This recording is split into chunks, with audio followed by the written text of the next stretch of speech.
your battle scars, where the past has left its mark. And I can feel your beating heart. Baby, yeah, you got that spark. I can see you've come so far. Oh, it shows how brave you are. Baby, dancing your way out of the dark. Oh, baby, let the living start. Step one, love yourself and let it show. Step two, don't keep on looking back. No, no. Step three, gotta let the whole world know, baby, that you're ready to shine. Whoa, oh, oh, oh, oh, oh, oh, oh, you are so beautiful. Love, love, love the way you glow.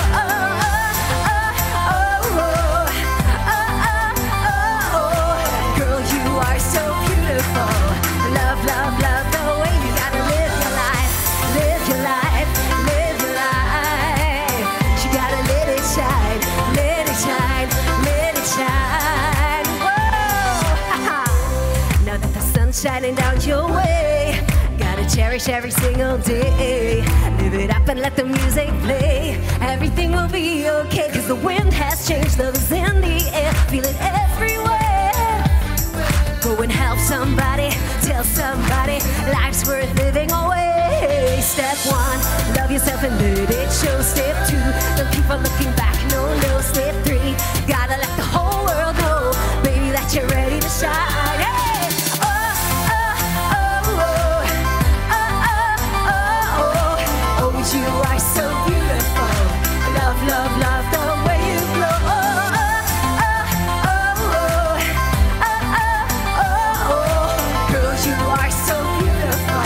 Love, love, love the way you gotta live your life. Live your life, live your life. You gotta let it shine, let it shine, let it shine. Step one, love yourself and let it show. Step two, don't keep on looking back, no, no. Step three, gotta let the whole world know, baby, that you're ready to shine. Oh, oh, oh, you are so beautiful. Love, love, love the way you glow. Oh, oh, oh, oh, oh, oh, oh, girl, you are so beautiful. Love, love, love the way you gotta live your life. Live your life, live your life. You gotta let it shine, let it shine, let it shine. You gotta live your life, live your life, live your life. You gotta let it shine, let it shine, let it shine. Live your life, let it shine. Woo! Merci, à plus tard. Déborah, à toi toute la place. Merci beaucoup. On est bénis. Je vais juste encore prier Merci. pour toi. Ah, pour je pensais que tu sois... allais oublier. Hein. Non, non, non, non, je n'oublie pas ça. Seigneur notre Dieu, je me sens privilégié ce soir de pouvoir accueillir Déborah parmi nous. Seigneur, donne-lui la liberté de nous partager ce que tu as mis sur son cœur. On sait que tu as fait des grandes choses, des choses merveilleuses au travers d'elle. Et Seigneur, qu'elle puisse, au travers de ce qu'elle nous dit, nous montrer une partie de toi, une partie merveilleuse de toi. Seigneur, à toi toute la gloire de ce que tu as fait dans sa vie et donne-nous de le recevoir maintenant. C'est dans le nom de Jésus que je te prie. Amen. Amen. Sois bénie, Déborah. Merci, merci. Vous allez bien? Waouh, quelle louange. Merci pour cette louange incroyable. C'était incroyable, non? Vous avez été touchés comme moi? Ouais, voilà. je me suis dit pendant la louange, il faut plus rien dire là, tout a été dit. Si vraiment on écouterait les paroles, si vraiment on chanterait de tout cœur, bah, il faudrait plus une Déborah ici. Hein. Non, mais je me réjouis énormément d'être ici, de partager mon histoire avec vous, avec toi. Et je crois que c'est pour une raison que toi tu es assis aujourd'hui. Même si tu étais là et t'as pas fait avec pendant la louange, tu étais assis, tu étais triste. Dieu veut te parler ce soir, j'en suis sûre et certaine. Et avant que je commence avec mon histoire, je vais encore vous chanter un chant plein de vie. Et ça aussi, c'est toute mon histoire. Et vous avez encore vos lumières? C'était magnifique à voir. Oh, c'était beau. Et d'accord, plein de vie. On lance. Ouh. Hey,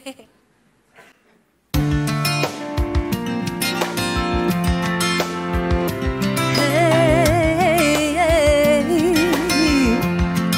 oh.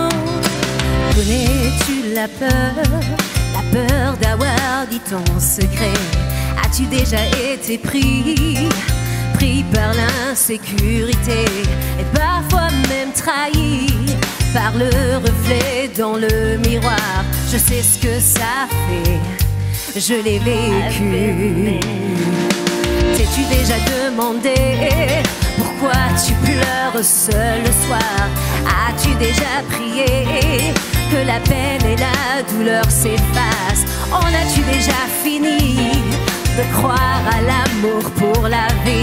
Je sais ce que ça fait, je l'ai vécu. J'ai vu briller une lumière dans la nuit sur mon chemin, au milieu des ennuis. Et aujourd'hui, mon cœur est libre d'aimer. Je suis plein de vie, d'espérance, d'avenir. Oh, oh, oh,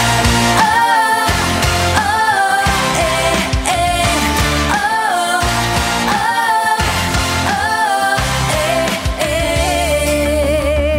eh. Ça sent bien, hein?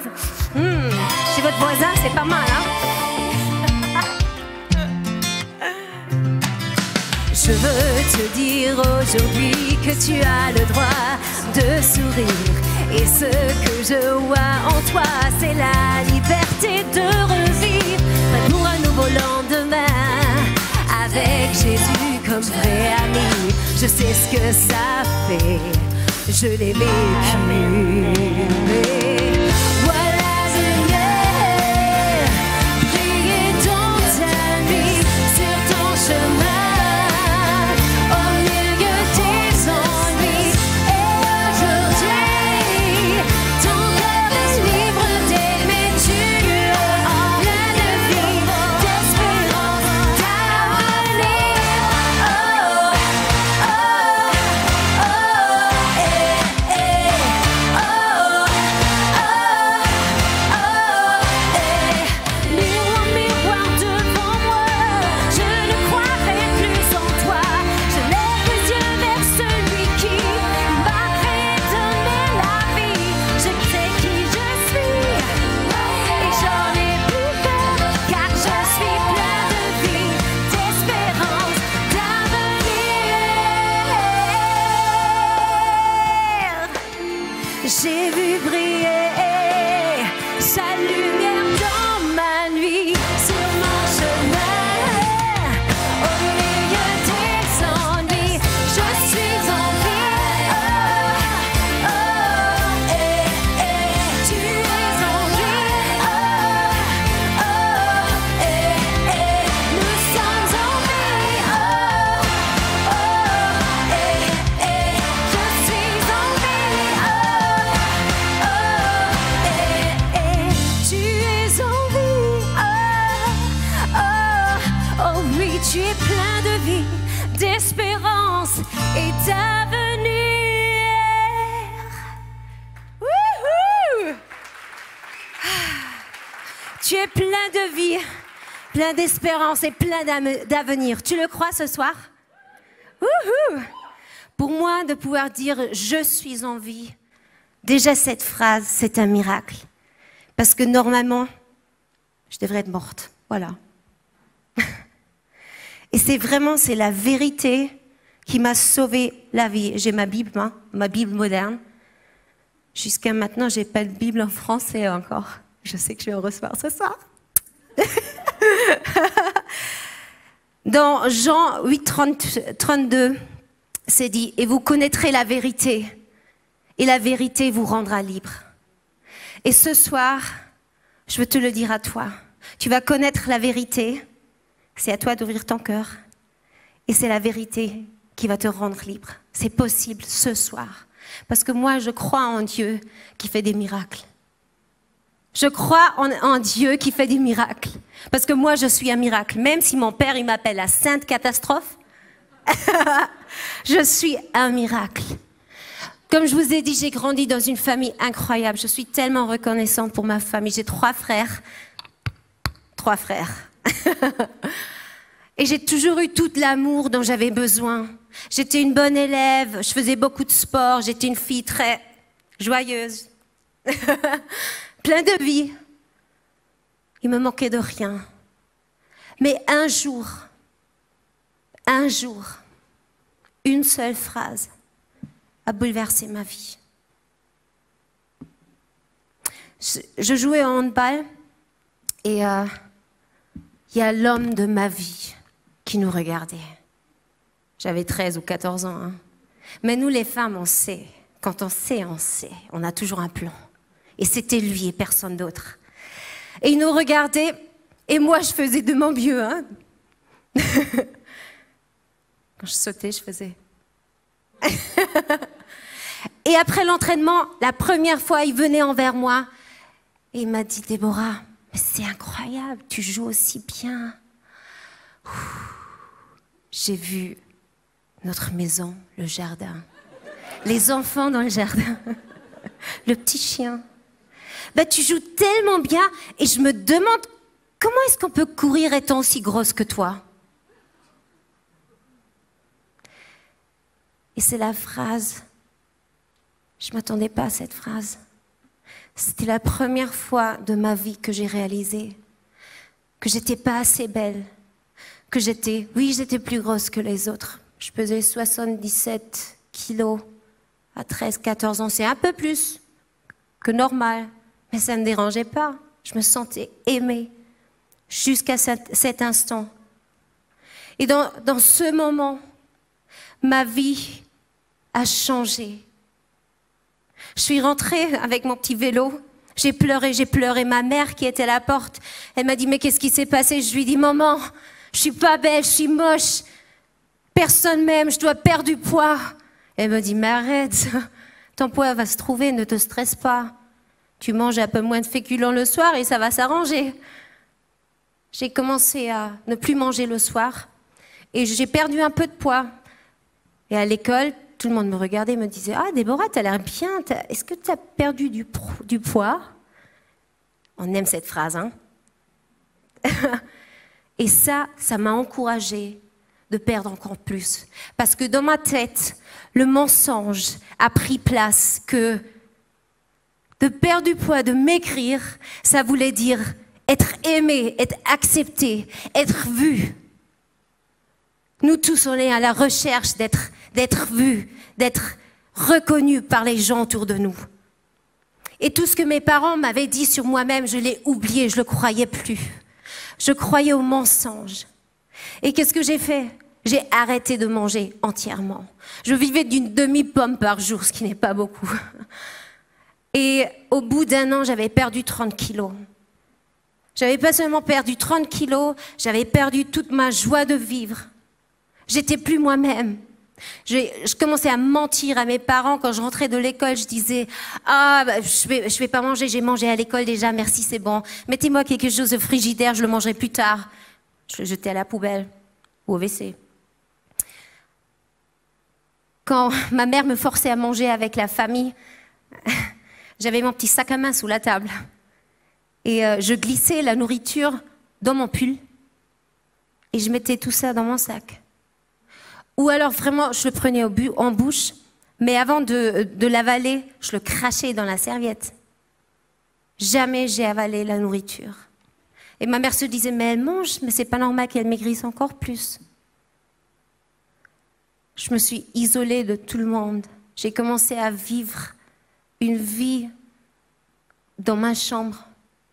Il n'y avait plus rien dans ma chambre, il y avait une table, un miroir et ma balance. Je me pesais 3-4 fois par jour.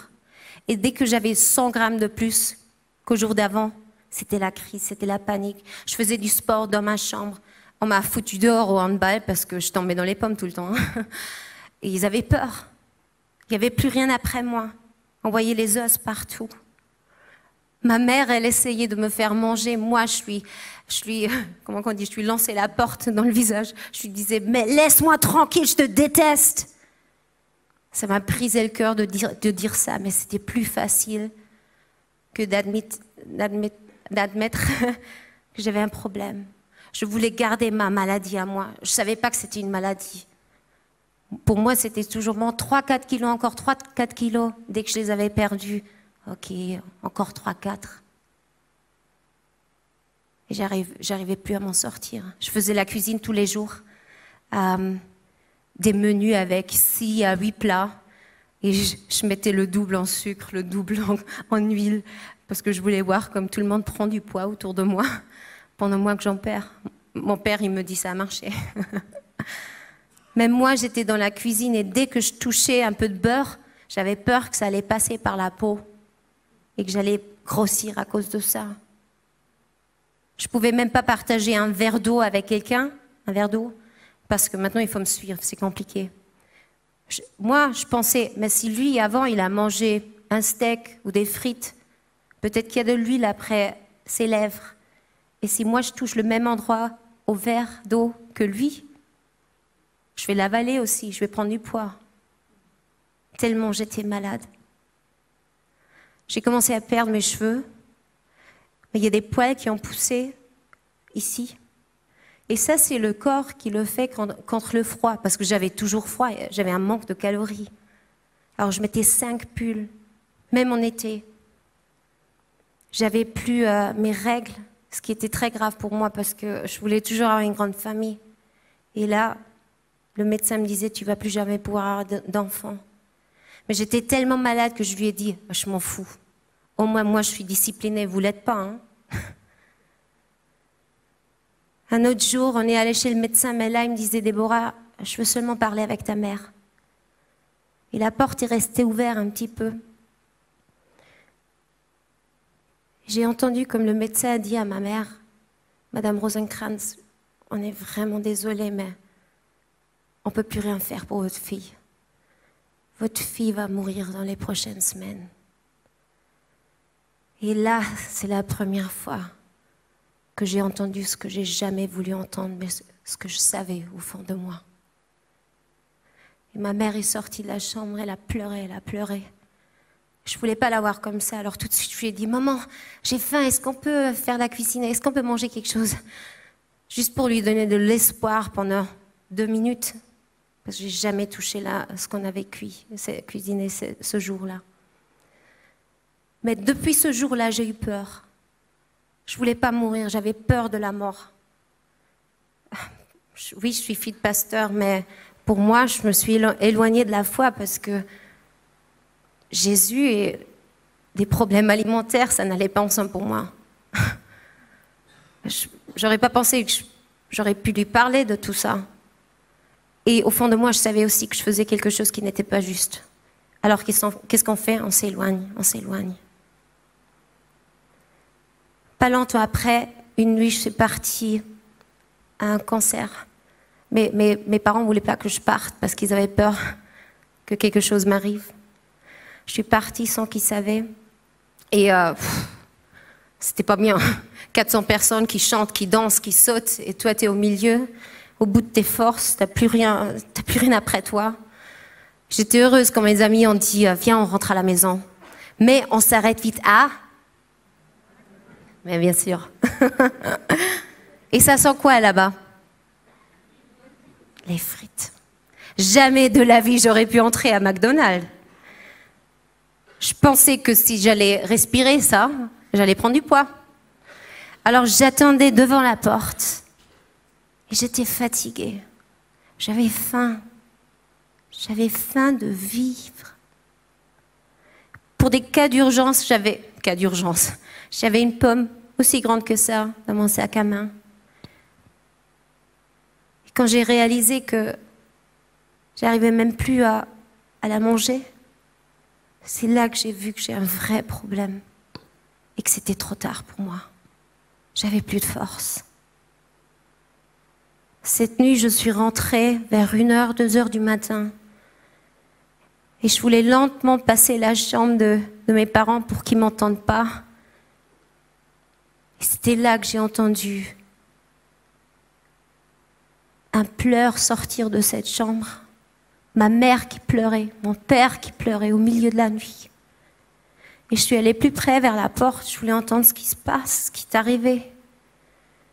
Et là, j'entends ma mère dire « De toute façon, c'est trop tard. On peut commander un cercueil pour notre fille. Notre fille va mourir. » Et là, vraiment, j'en pouvais plus. Je me suis écroulée devant cette porte. J'ai pleuré, j'ai pleuré, j'ai pleuré. Et là, mon père a répondu. Et c'est comme si j'entendais cette voix aujourd'hui encore. Avec une autorité, avec une force, il disait « Non ! On va continuer de prier pour notre fille et notre fille va vivre. On va vivre ce miracle. » Et là, ils ont commencé à prier dans cette chambre. Moi, j'ai entendu des milliers de prières dans ma vie, mais jamais comme cette prière cette nuit. C'était une prière tellement authentique. C'était une prière pleine d'espoir en ce Dieu qu'on parle tous les dimanches. J'espère plus que ça. Mais il y avait aussi plein de doutes, plein de questions. Est-ce qu'il nous voit? Est-ce qu'il nous entend? Est-ce qu'un jour il va agir? Et ils ont pleuré, ils ont prié. Moi, j'étais à l'autre côté de cette porte. Et je pleurais aussi. Et cette prière, elle m'a tellement touchée. Parce que mon médecin, il n'avait plus d'espoir pour moi. Moi non plus, j'avais plus d'espoir pour moi-même. Mais mes parents, on se parlait plus, hein. Mais mes parents, ils n'ont jamais arrêté de prier. Et là, au milieu de la nuit, ils priaient pour moi. Et eux, ils avaient un espoir que je connaissais pas. Je m'étais éloignée de cet espoir. Et cette nuit, j'ai pris une décision qui m'a sauvé la vie. J'ai ouvert cette porte au milieu de la nuit. Et je pense que les parents entre nous, ils comprennent ce que ça veut dire. Le moment, la fille, près de la mort, qui dit « Maman, papa, je vous ai entendu. J'ai entendu vos prières. J'ai besoin de Jésus. Je veux guérir. Priez pour moi. » Et là, je suis allée dans leur lit au milieu. On a prié ensemble pour la première fois après des années. Des mots, des paroles très très simples, mais de tout cœur. Et cette nuit, cette prière, je vais chanter le chant « One prayer saved my life ». Cette prière a vraiment sauvé ma vie. One prayer.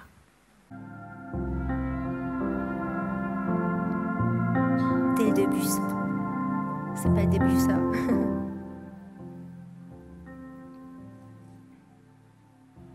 On peut recommencer?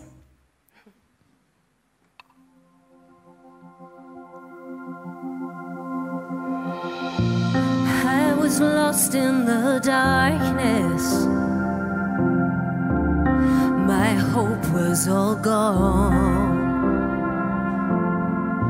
I was searching for strength to hang on till the dawn. In the dark of the night, I had to give up the fight. No fight left in me. I wondered if there could be a second chance for me. One heart, one night, one soul, one desperate cry. Could one prayer save my life? Can it save my life?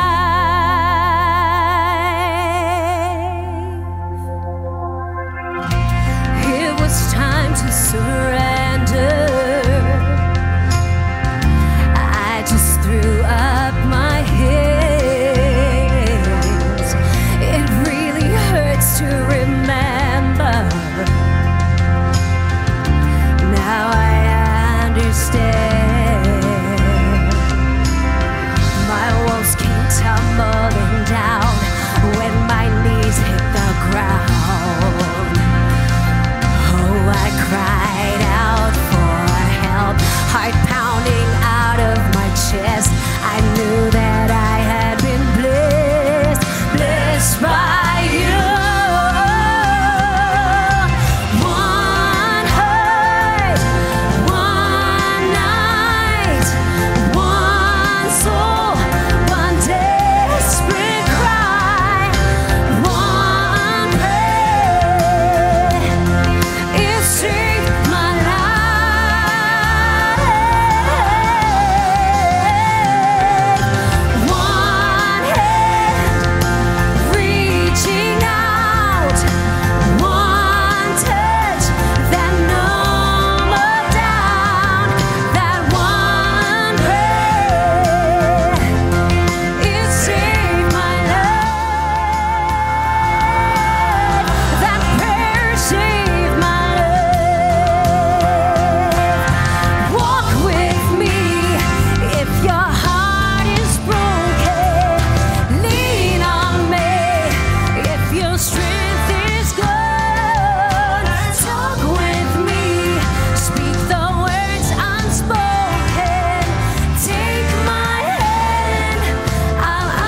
Une prière m'a sauvé la vie. Bien sûr que ce n'était pas une prière. Ma mère m'a dit, Déborah, est-ce que tu sais que on a prié pour toi pendant des semaines, des mois, des années, et on ne savait pas si Dieu allait agir. Il y avait plus qu'une prière cette nuit. Et aujourd'hui, je suis là, je suis guérie à 100%. Et je ne regrette pas un seul jour de ma maladie. Ah oui. Parce qu'aujourd'hui, je peux encourager tellement de jeunes filles. On voit des filles guéries qui s'en sortent à travers de la souffrance que moi j'ai passée. Et ce soir, ta souffrance, il y a un miracle pour ta souffrance. Et ton histoire peut transformer des vies autour de toi, peut sauver des vies autour de toi. Et je suis tellement reconnaissante pour mes parents qui n'ont jamais arrêté de prier.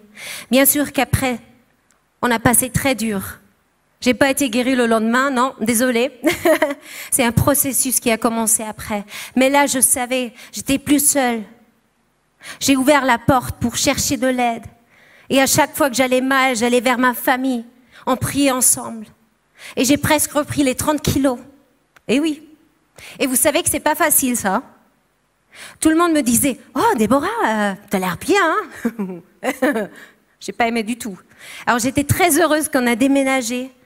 J'ai changé d'école, une nouvelle classe, 20 filles.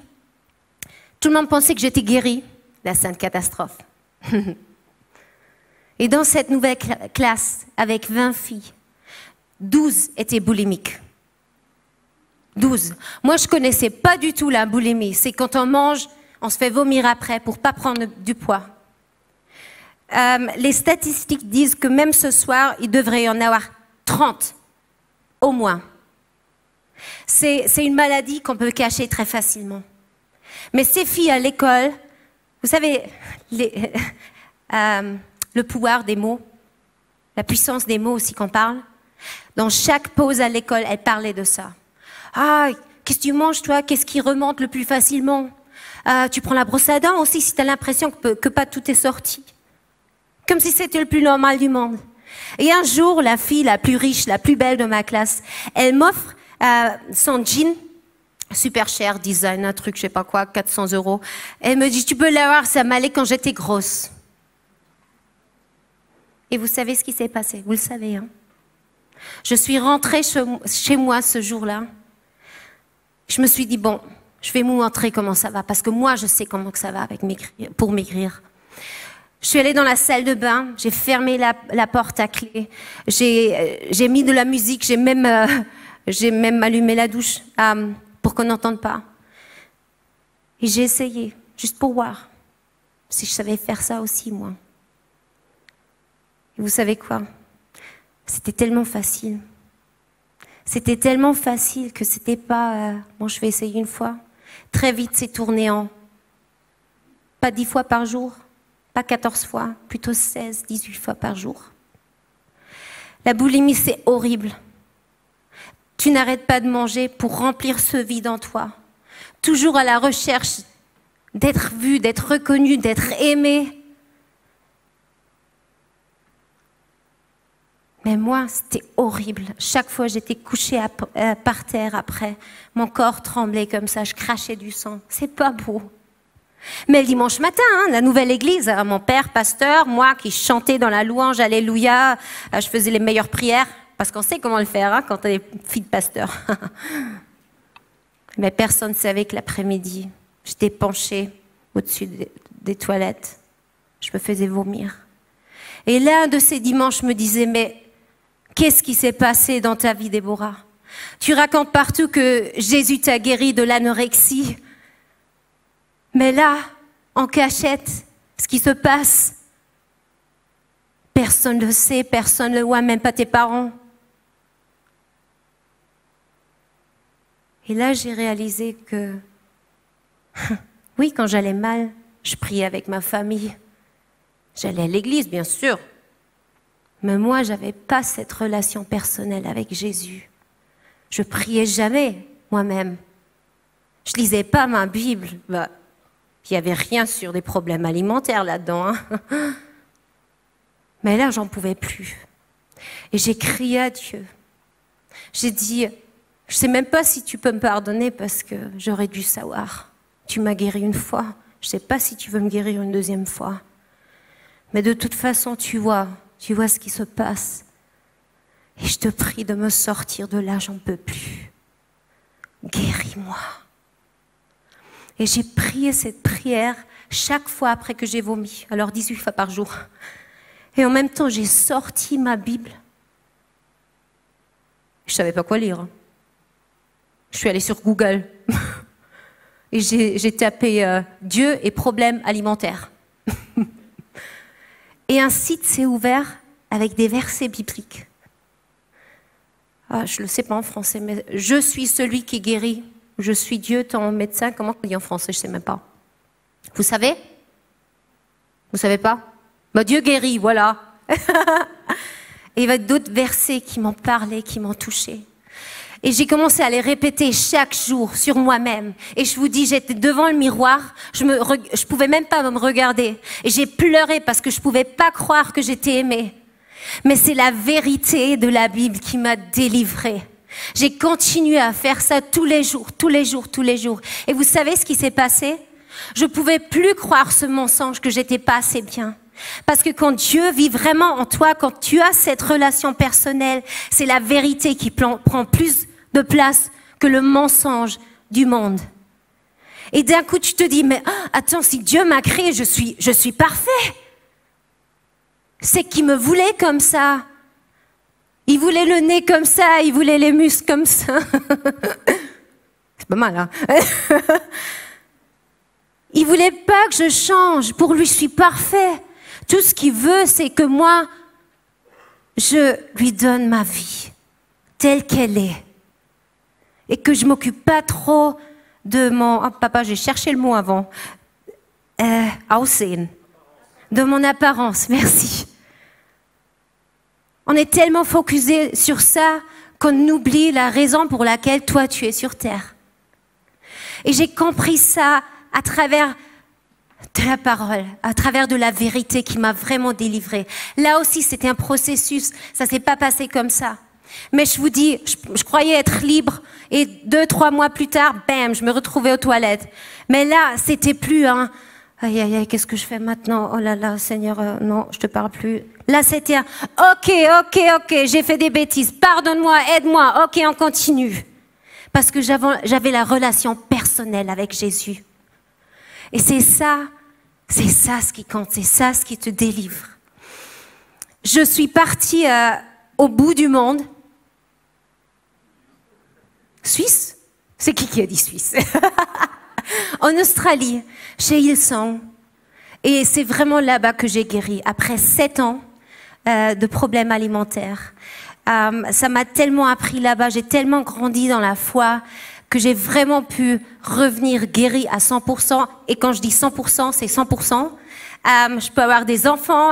Dieu a tout guéri. C'est ça ce qui est incroyable avec lui. C'est tellement important de te chercher de l'aide si tu en as besoin. Je sais que pas tout le monde a une famille comme moi. Je suis très reconnaissante pour ça. Mais aussi long qu'il y a des églises autour de toi, des églises qui travaillent ensemble comme ce soir, c'est toujours à toi de faire ce choix d'ouvrir la porte et de dire « Je suis là, j'ai besoin d'aide ». Et là, c'est incroyable d'avoir de la famille, même si on n'en a pas. Même si tu as l'impression d'avoir personne, c'est à toi d'ouvrir la porte, d'aller à l'église, de dire « Aidez-moi, aidez-moi ». Et moi, je suis partie à Hillsong, je suis revenue plein de force. Je voulais travailler à l'église. Aucune église me voulait, hein, juste pour dire. Et j'étais tellement déçue. Je travaille comme hôtesse de l'air, après, c'est cool, mais attends. Après 10 fois, tu sais, café, thé, c'est embêtant. Alors un beau jour, il faisait super beau, les passagers sont montés, il y en avait un avec une guitare et je lui ai dit « Ah, désolé, la guitare, pas à bord. » Et lui, je lui ai dit « Bon, si vous voulez, si vous jouez avec la guitare pendant le vol, c'est bon. » vous pouvez l'emmener. Et lui, je lui dis, bon, je vous aide. On a chanté des gospels, Oh Happy Day, Oh When the Saints, Amazing Grace. Bon, Amazing Grace, il y avait des turbulences. Ils ont quand même eu peur un petit peu. Mais ce que j'ai pas su, c'est qu'il y avait une grande personne de la télévision allemande à bord qui s'est dit « Mais ça, c'est trop cool, une hôtesse de l'air qui chante, je vais revenir, on va filmer ça. » Et à partir de ce jour, j'ai chanté à chaque vol. Et très vite, j'ai eu mon premier management, à passer à la télé, tout le temps, j'étais sur toutes les émissions, les journaux, les radios. Ma vie a changé d'un jour à l'autre. Hein. J'ai pu aller en tournée avec des grandes stars, avec Beyoncé, 3 fois, avec Justin Timberlake, Backstreet Boys. Et pour moi, fille de pasteur, je connaissais pas ce monde. Et d'un coup, tout était facile. Le matin, tu te réveilles dans ton 5 étoiles, tu as une enveloppe sous la porte avec de l'argent. Ton premier rendez-vous est à 16h seulement. Fais-toi une belle journée. Bam! C'est facile, hein? Tu es seulement encore en business class. Tout est cool. Et toujours meilleure fête, tapis rouge, des belles robes. La vie de princesse. Et un jour, je suis revenue de Londres parce que j'avais une émission au Europa Park, vous connaissez? Oui, et c'est cool. Alors, si j'avais un badge VIP, je pouvais faire autant de tours que je voulais. J'avais mes caméramans comme aujourd'hui autour de moi, security. J'avais vraiment l'air importante. Hein. Tout le monde me regardait. On l'a jamais vue, mais je crois qu'elle est connue. Et tout s'est passé vraiment super bien, c'était la journée parfaite. Je monte dans ma voiture pour enfin rentrer chez moi. Je mets la musique, je me dis, mais ma vie est parfaite, il me manque rien du tout. Est-ce qu'il faut Dieu quand on va aussi bien? C'est un peu... Mais je rentre, je chante dans ma voiture, il fait beau, et d'un coup, il y a un motocycliste dans l'air devant moi. Bam! La voiture devant moi, elle l'avait pas vue. Heureusement qu'il y avait déjà quelqu'un chez lui. Alors moi, je suis allée m'occuper de ce couple devant moi qu'il n'avait pas vu. Je ne savais pas quoi dire. Alors j'ai dit, est-ce que je peux prier pour vous? La femme, tout de suite, elle a pris mes mains, elle a dit oui, oui, oui. Son mari, qui était au volant, on ne pouvait même plus lui parler. Le médecin est arrivé. Il disait, heure du décès, 18h43. Est-ce que vous savez comme c'était horrible pour moi d'être là avec mon petit badge VIP, avec mon make-up parfait, mes talents, une apparence parfaite. Qu'est-ce que ça m'aurait servi de dire « Ah ben moi je connais Beyoncé, hein. Ah ben moi en ce moment je gagne bien, hein. Le compte est rempli d'argent. Ah ben moi je passe à la télé tout le temps. » Ça m'aurait servi à rien du tout. La seule question que je me suis posée, c'était est-ce que moi, je sais ce qui va se passer si c'est mon tour? Plus personne va me demander t'avais du succès dans ta vie. T'as perdu 5 kilos. Tes biceps, ça va? Tout ça, ça compte plus. La question c'est, et toi, est-ce que tu as la paix? Est-ce que toi, tu sais qui tu es en Christ? Je suis rentrée chez moi, pendant 3 jours, j'ai plus parlé à personne. Je suis pas allée au travail, je suis allée sur mes genoux. Et j'ai dit à Dieu, maintenant je comprends. Tu m'as donné toutes ces scènes pour parler de toi, de la vérité qui délivre. C'est pour ça que tu m'as donné tout ça. J'ai pas réalisé. Et maintenant, encore une fois, je te donne toute ma vie. Et je vais plus jamais monter sur une scène sans parler de toi. Et depuis, je vous dis, n'importe si je vais dans des clubs, en prison ou dans les églises, c'est ça mon message. Il y a un seul chemin qui te rend heureux, joyeux, jour après jour. C'est la richesse dans ton cœur qui vaut beaucoup plus que toute autre chose. C'est la paix. Et Dieu m'a mis au test juste une semaine après. J'étais à Francfort pour une soirée comme ça. Je ne suis pas souvent chez moi, alors je voulais rentrer très vite. Mais le pasteur m'a freiné, il m'a dit « Mais attends, on va appeler le team, on veut prier pour toi avant que tu partes. » Et moi qui disais « Je parle de la prière toute la soirée. Après, quand il faut prier, on trouve toujours des excuses. Hein. » Moi aussi. Ils ont prié pour des anges gardiens et moi je me disais « Mais je ne conduis pas aussi mal que ça quand même. » Et je rentre cette nuit, c'était en Allemagne, alors j'ai fait du 160. Il faisait froid déjà. Et d'un coup, un renard me saute dans la voiture. Ma première réaction, c'était « Jésus, Jésus !» Et il y a une de ces paix qui est entrée dans ma voiture. Même que je faisais ça pendant 100 mètres. Mon seul souci, c'était « Il est où mon portable ? Je dois appeler ma mère, je dois lui dire que tout est en ordre. » Mais là, déjà, j'ai vu le poteau sur le côté. J'ai foncé là-dedans et je savais que j'allais mourir. Mais j'avais la paix, j'allais tellement bien, j'avais le sourire, moi. Et là, j'ai réalisé, waouh, c'est ça la paix dont Dieu nous parle, de savoir ce qui se passe le jour que nous, on va mourir aussi. D'avoir cette paix dans son cœur, ça vaut plus que de l'or, que du succès, que de tout. Ma voiture, on l'a plus reconnue. Mais moi, j'ai pu sortir, rien m'était arrivé, rien du tout. Il y avait un bouchon à cause de moi, bien sûr. J'avais pitié avec eux, alors j'ai pris mes CD abîmés. Je suis allée chez chacun, je leur ai dit « Mais excusez, c'était pas prévu, je voulais pas faire d'accident, mais ici, de la musique pour l'attente, on va se dépêcher pour nettoyer. » La police qui arrivait m'a dit « Mais qu'est-ce qui s'est passé ?» Parce que le renard, il est reparti dans la forêt, il est mort là-bas. Et moi, je revenais de l'Afrique du Sud, je disais « Je suis pas sûre, je crois que c'était un lion. » Ouais, test d'alcool. Qu'est-ce que je veux te dire avec mon dernier chant, Not Guilty? On est toujours à la recherche d'avoir une apparence parfaite.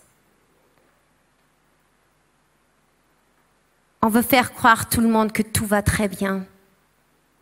Et c'est ça ce qui compte. Mais on a oublié l'essentiel. Et ma question ce soir, c'est: est-ce que toi, tu sais, à la fin de tes jours, où est-ce que tu vas aller? Est-ce que toi, tu as la paix? Et tu sais, c'est pas seulement pour la fin des jours, c'est pour ton aujourd'hui, pour ton demain. Si on me dit, partout où je vais, on me dit, t'as toujours le sourire, t'es toujours yeah! Et c'est vrai, c'est là. Moi aussi, j'ai mes problèmes et mon père pourrait en écrire des livres. Hein. Mais plus fort que tout ça, j'ai cette confiance en Dieu qui sait ce qu'il fait, même dans mes jours mes plus difficiles. Et je sais que je suis aimée par lui. Et oui, des fois, des paroles me font mal encore aujourd'hui. Mais aujourd'hui, je cours vers lui, je lui dis, tu vois ce qui s'est passé là? Ah, et ça m'a vraiment fait mal. Rappelle-moi qui je suis en toi. Et ma question pour toi, c'est, est-ce que tu connais ce Jésus? Not guilty. Ce Jésus qui est à la croix, qui te regarde et il te dit, je te connais à 100%. Et je te dis que je t'aime comme tu es ce soir.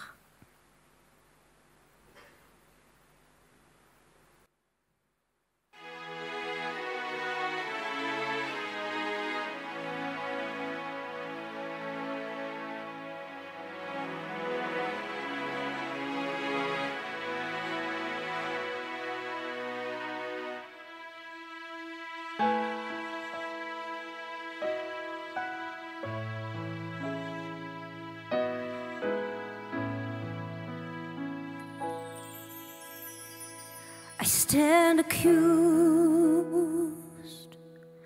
There's a list a mile long of all my sin and everything that I've done wrong. I'm so ashamed. There's nowhere left for me to hide. This is the day I must answer for my life. My fate was in the judge's hands, but then he turns to me and says,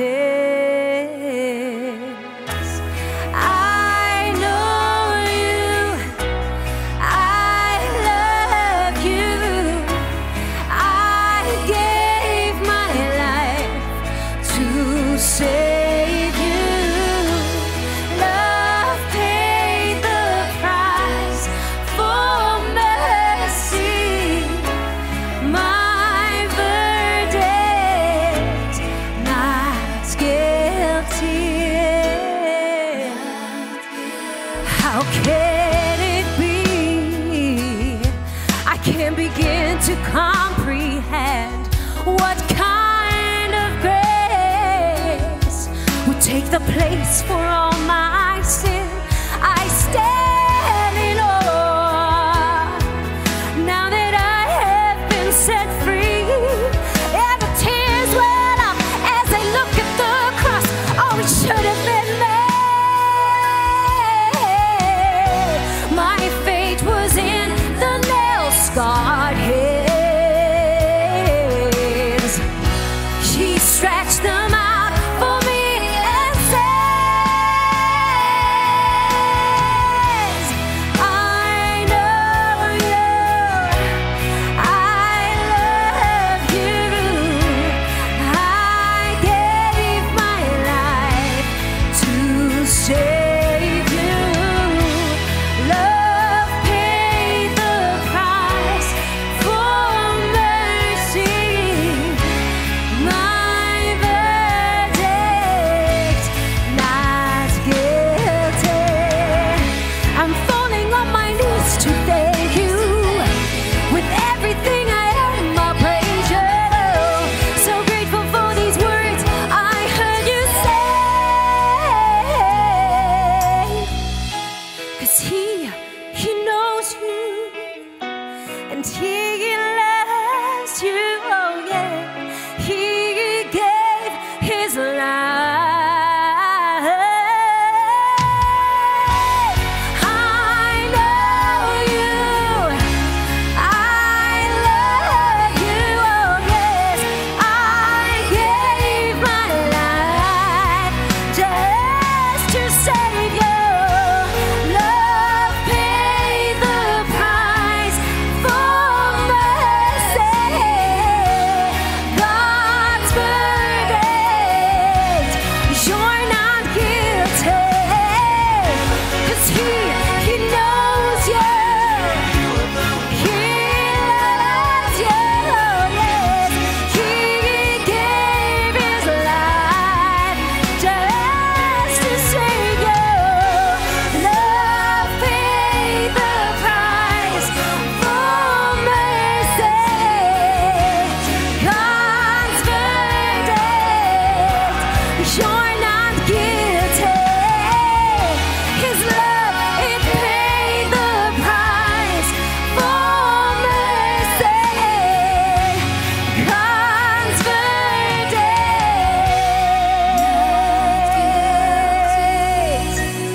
not guilty.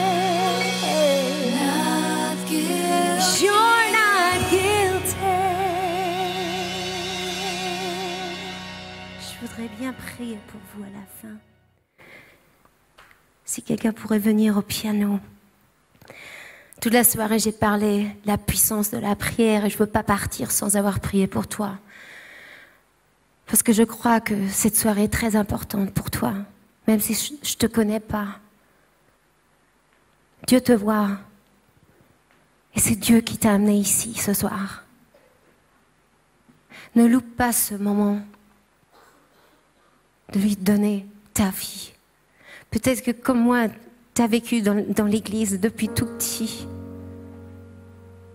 Mais peut-être comme moi aussi, tu t'es isolé, tu t'es distancé de Dieu. Parce que toi, tu sais, tu connais tes péchés. Mais ce soir, Dieu, il te dit, mais j'ai jamais arrêté de t'aimer. J'ai jamais quitté tes côtés. Et ce soir, tout ce que je veux te dire, c'est reviens à moi. Et peut-être que tu es là pour la première fois et tu as compris la moitié seulement. Mais tu sens qu'il est temps de donner ta vie à Jésus. T'en peux plus tout seul. Alors je veux te donner l'occasion ce soir. On va fermer les yeux. Et tout de suite, je veux te demander de lever ta main comme signe, pas pour moi, pas pour ton voisin, on a les yeux fermés, mais pour montrer Jésus, voici ma vie. Parce que Jésus lui aussi, il étend sa main vers toi et il t'attend. Il veut changer ta vie. Tu ne vas plus jamais être seul. Je te donne tout ce que j'ai et tout ce que je suis. Merci pour le sang qui a coulé à la croix. Merci pour le pardon. À partir d'aujourd'hui, je t'appartiens. Prends le contrôle de ma vie. Je te fais confiance. Et je t'aime. Amen. Amen.